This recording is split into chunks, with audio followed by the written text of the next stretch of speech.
le président du Conseil, même en son absence, puisqu'il était là, Monsieur le Premier ministre qui s'est déplacé, il va revenir, Mesdames, Messieurs les membres du gouvernement, Mesdames, Messieurs les membres du Conseil électoral provisoire, Mesdames, Messieurs les membres du corps diplomatique et consulaire, Mesdames, Messieurs les représentants des partis politiques, Mesdames, Messieurs les représentants de la société civile organisée, Mesdames, Messieurs les représentants des organisations de défense des droits de la personne, distingués invités, Mesdames, Messieurs les membres de la presse, Mesdames, Messieurs, je suis vraiment heureux du grand honneur qui m'est choisi de pouvoir prendre la parole à la cérémonie d'ouverture de la journée d'échange avec les acteurs que la présidence de la République organise opportunément autour du processus référendaire et électoral sur le thème ô combien expressif et significatif, les défis et les pistes de solution du processus référendaire et électoral. Cette activité, Monsieur le Président du comité de pilotage, que je n'avais pas remarqué, Son Excellence le Premier ministre, à n'en pas douter, une importance cruciale pour le pays. Elle intervient dans un contexte où le Conseil présidentiel et le gouvernement de transition sont en train de déployer tous les efforts et de mobiliser toutes les énergies nécessaires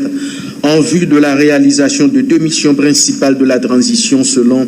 les prescrits de l'article 1er alinéa 1 et 2 de l'accord du 3 avril 2024, en l'occurrence la réforme constitutionnelle et les élections. Permettez-moi de remercier le Conseil présidentiel de transition d'avoir bien voulu associer le ministère de la Justice et de la Sécurité publique à cet exercice d'une extrême importance pour la réussite de la transition démocratique. Ces échanges, je l'espère vivement, contribueront significativement à la mise en œuvre et à la réussite de ces chantiers du pouvoir de transition pour le plus grand bien de la nation tout entière qui cherche une voie de sortie à cette crise politique qui la terrifie et empoisonne son quotidien depuis plus de 3 ans. Mesdames, Messieurs, l'organisation de cette journée d'échange, quelques 3 semaines après l'installation du Conseil électoral provisoire, est sans contexte une étape extrêmement importante vers la réforme constitutionnelle et la mise en route de la machine électorale. Elle participe de la détermination et de la volonté inébranlable du pouvoir en place, en particulier du Conseil présidentiel de transition et du gouvernement, d'assumer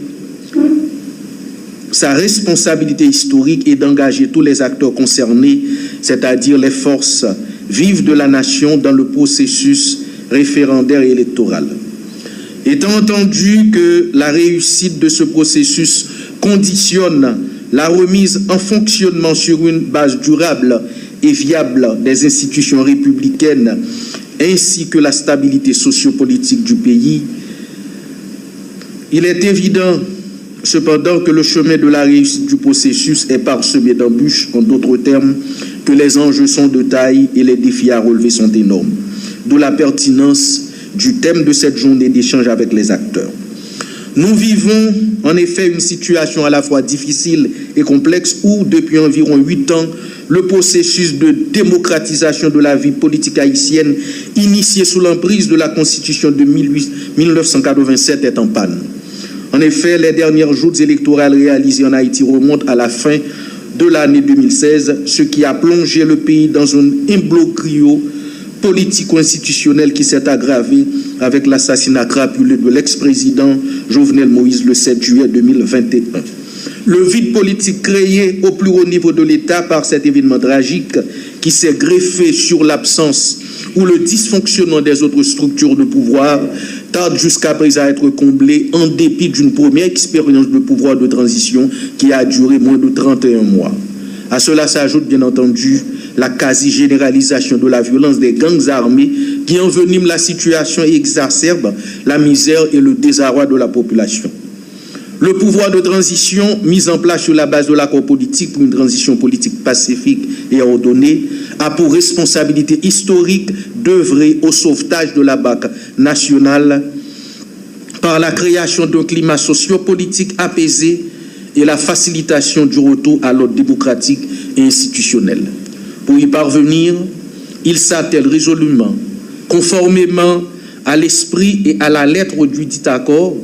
à rétablir la sécurité et de l'ordre public sur toute l'étendue du territoire, à mettre en œuvre les réformes constitutionnelles et institutionnelles, à améliorer les conditions d'existence de la population et à créer les conditions nécessaires à l'organisation d'élections générales dans le courant de l'année 2026. Sur cette base, et en application stricte de la feuille de route qui lui a été assignée par le chef du gouvernement de concert avec le Conseil présidentiel de transition,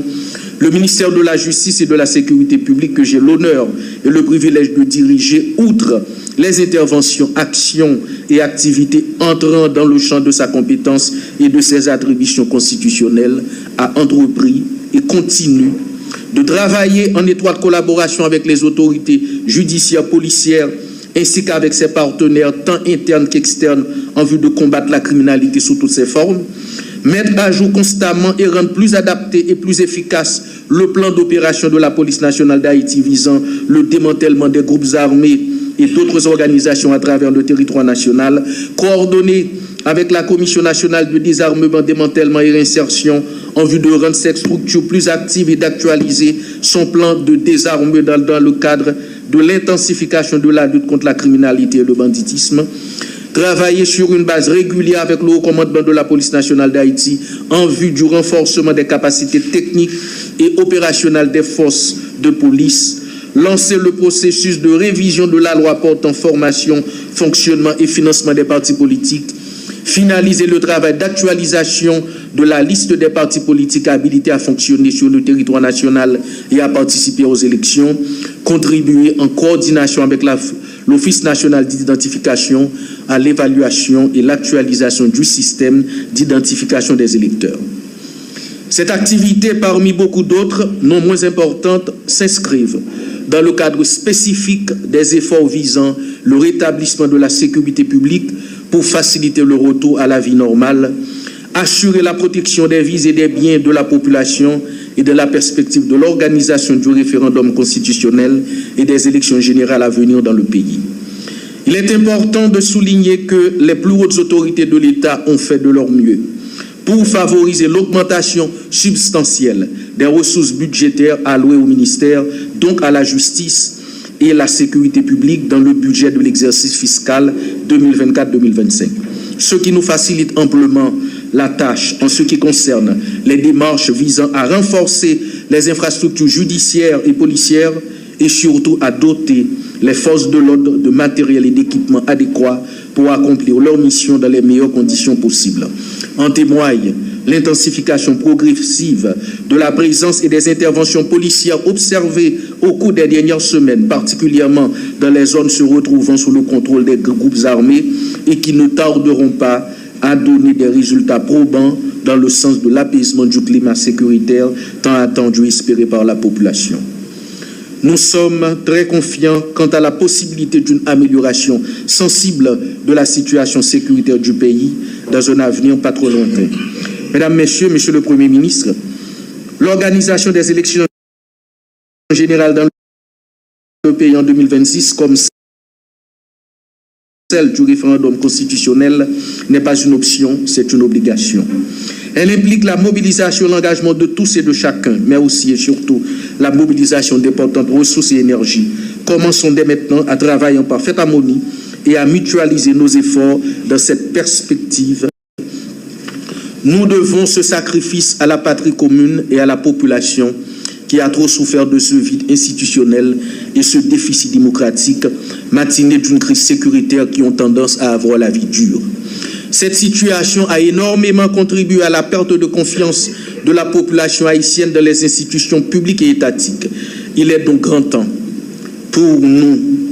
de concentrer nos forces et nos moyens sur la dynamisation nécessaire des pratiques démocratiques à travers des processus décisionnels participatifs, donc à travers des élections qui sont susceptibles de renforcer notre culture politique et la cohésion sociale dans le pays. Cet espace de dialogue ingénieusement créé par la présidence et le Conseil et le gouvernement est indubitablement de nature à faciliter cette mise en commun et cette convergence de vision et d'action pour redonner vie à notre expérience démocratique et refonder la nation. Que chacun apporte sa pierre à l'édifice de manière désintéressée, mais avec toute la clairvoyance nécessaire et dans un véritable sursaut collectif et patriotique. Au nom du gouvernement de transition, le ministère de la Justice et de la Sécurité publique est tout à fait déterminé et engagé à continuer de jouer son rôle et à assumer la responsabilité qui l'incombe pendant tout le processus référendaire électoral en accompagnant les institutions et les acteurs concernés, notamment en fournissant la garantie de sécurité et l'encadrement juridique dont ils ont besoin. Nous poursuivrons et intensifierons nos efforts